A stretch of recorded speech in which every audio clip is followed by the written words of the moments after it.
everyone, it's Andrea and welcome to my channel.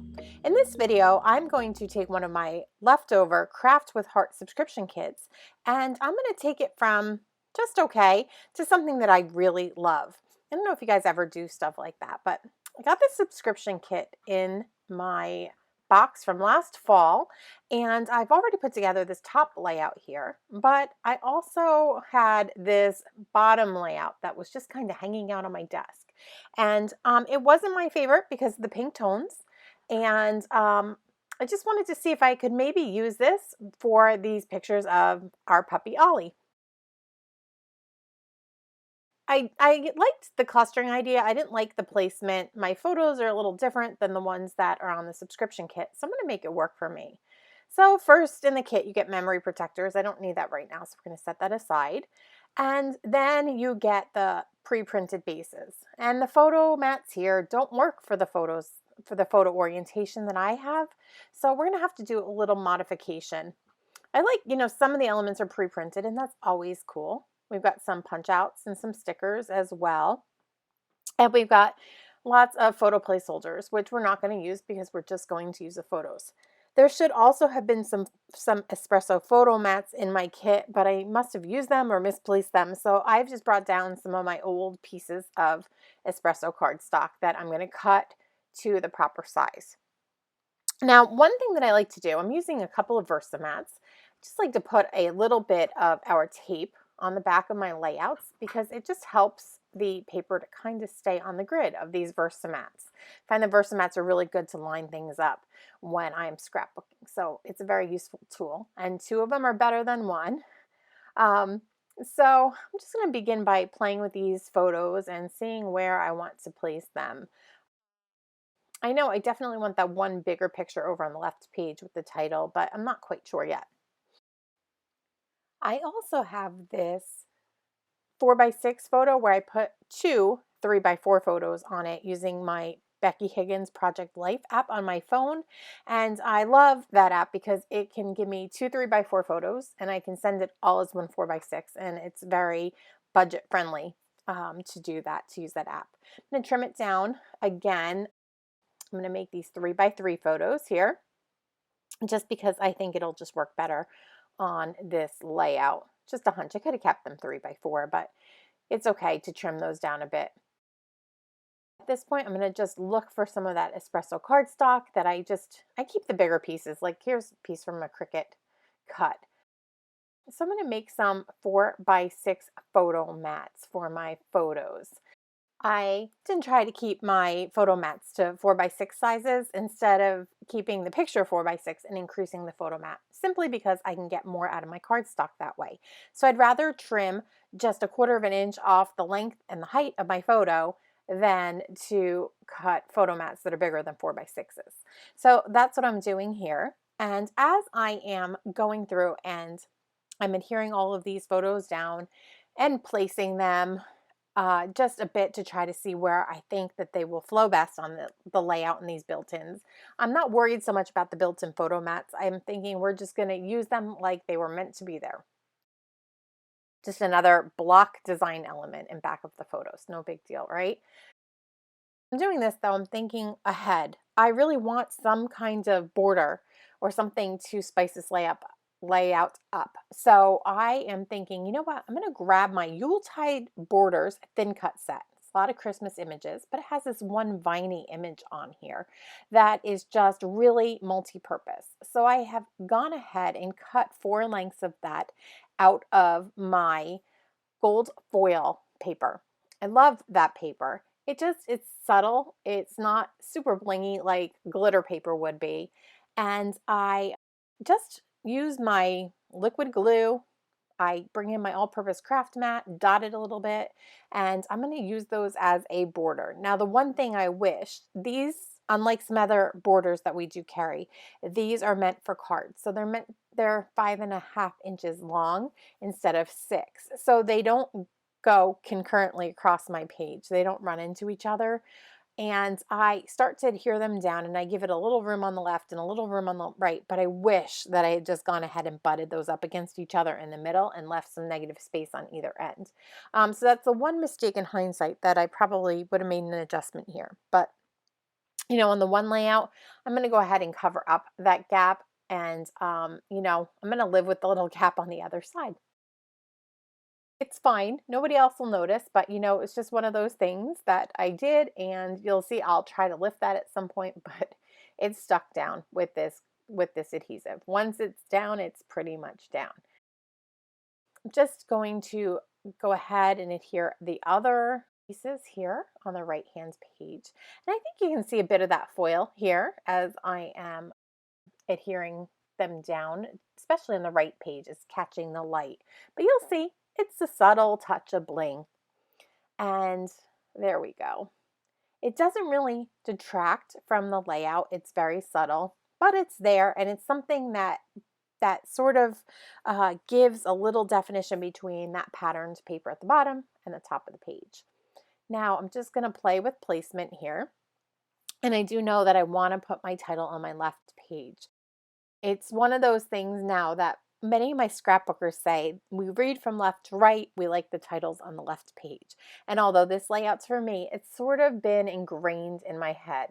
You'll see I'm trying here to cover up that little gap in the middle, but you know what? In the end, it's just not working for me with these little photos over here. So I'm going to just keep on fidgeting. You'll see here, I'm going to try to move things around. They're not moving. Ultimately, I decide that I'm going to go with a layout of my photos that is kind of similar to this. They're about 1.5 inches from the top of my paper, and I'm giving it about 3/8 of an inch in from either inside edge. That centers it pretty well over that little bit of built-in espresso photo mat that's built right into the page, and I'm going to actually use that as a design element like it was meant to be there. I'm just going to adhere these little square photos about 3/8 of an inch over from the bigger photo of Ollie. And we'll do the same thing on the right hand page. I love using this little tape runner because it gives me a moment, unlike the liquid glue. If I'm not in love with the position of where I lay my photos down, I can quickly pop those off the page without much damage. So the liquid glue, though, is a must when you're doing something like a border. It's a necessary evil. Now I took one of the stickers off the page and I have put that down, like I said, and I'm going to make that espresso piece there look like it's part of my design. We're going to start by putting some foam tape on our title here. And I felt it was important to lift that up because my plan is to tuck a lot of the die cut and sticker pieces behind. But before I do that, I went and grabbed my gloss spray and cheddar because I really want to put some extra bursts of color on the two sides of my layout. Now, really, you should do this before you put down your photos, but we're going to make it work. I'm going to pull in that all-purpose mat of mine, and I'm going to give this gloss spray a good shake.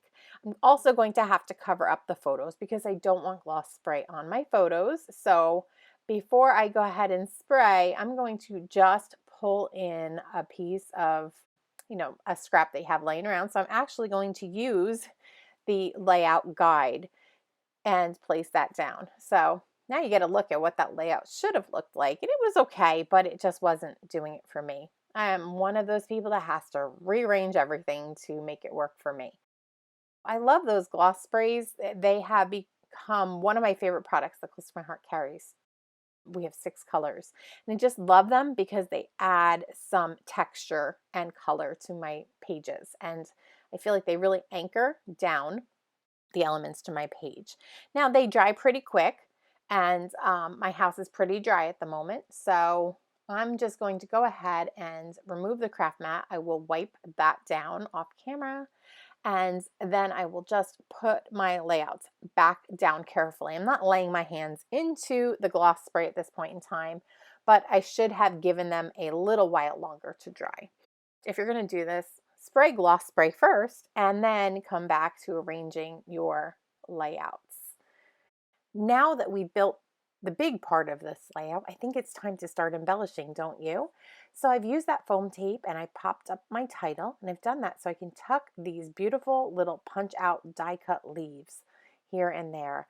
I know I want to add something special down by that little journaling box there, so I put that little green heart circle, and I just really love how that goes. So I know that that's going to be the second point at which I'm going to create a cluster. But for right now, I'm just working on the leaves, and I'm using my brand new Close to My Heart tweezers.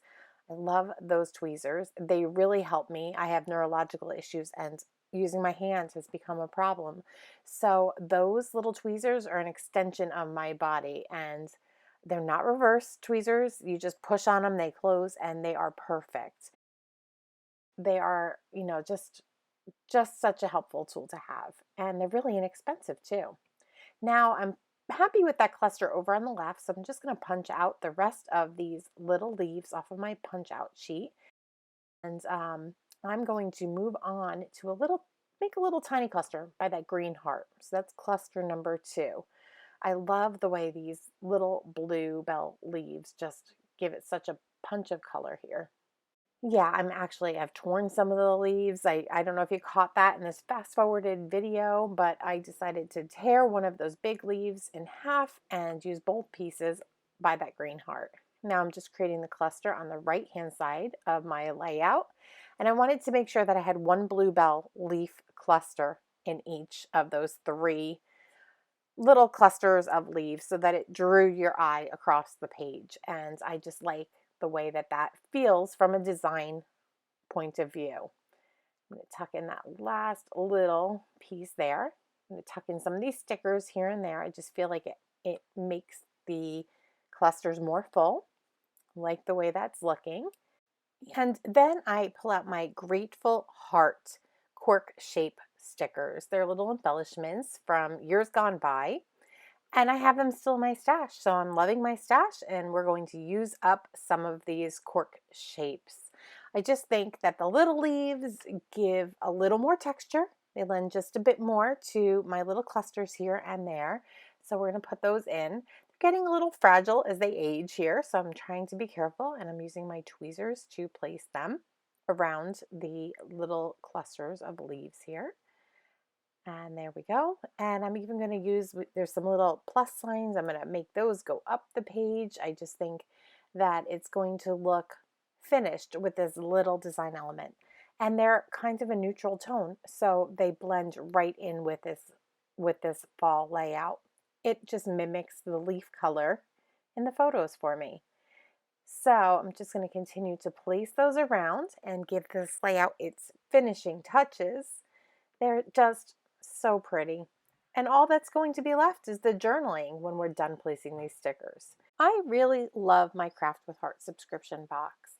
I love the layouts. They are the perfect jumping off point for me to get a layout started and completed into my scrapbook album quickly. And I always have the option to go ahead and upgrade my embellishments. If you look down below in this video's description, I will share a link so that you can find out more about our Craft with Heart subscription for Close to My Heart. It's available monthly, tri-annually, or with an annual option. I'd love it if you subscribe to my channel and hit the notification bell so that you don't miss any of my upcoming videos. Thank you for stopping by, and have a creative day.